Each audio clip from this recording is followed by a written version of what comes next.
Last night I was reading this card, and it was written by a kid maybe 10 years ago, and I just stumbled across it looking for something else, and it said, Jane, I love your children's sermons, which at our church were called blue boxes because the prop, the visual, was taken out of the blue box.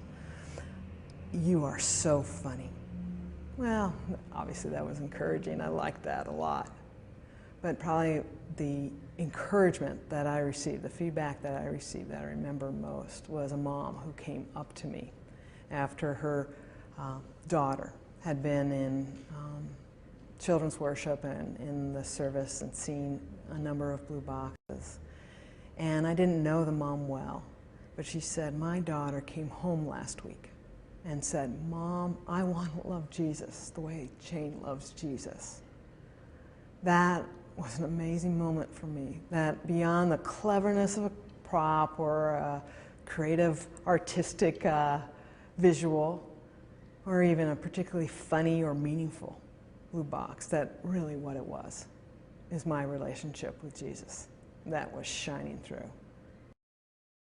I think another story that really hit it for me is a sermon that I wrote about the Holy Spirit. We had started a series on the Holy Spirit and a theology of the Holy Spirit, and that's not a very typical children's topic. And I kind of realized that I needed to do some doctrine with the kids and explain a little bit about the Trinity. And so I had this really heavy kind of blue box, and I wanted to make it visual, and it was just, you know, heavy content after heavy content. And the title of the blue box was, If We Could See the Holy Spirit. And that, of course, at times we have seen the Holy Spirit. And so it were these big posters of, if we could see the Holy Spirit, we would see that he is like a baby stroller carrying us. And just one kind of metaphor for the Holy Spirit after another. Well, it wasn't funny. The kids, it was just, there was just so much that there wasn't, you know, they had to stay up with me. So there wasn't this, it just felt like this, oh my goodness, I have just walked an ugly dog. This is, you know, for being about the Holy Spirit, I didn't feel any confirmation by the Holy Spirit. And I was actually very discouraged. And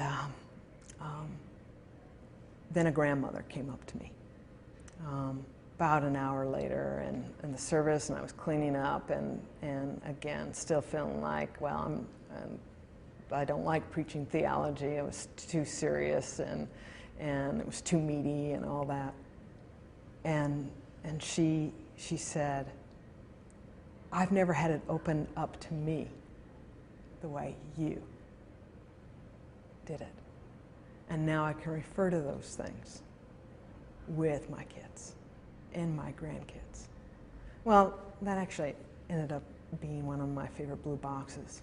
And I used it for many series on the Holy Spirit.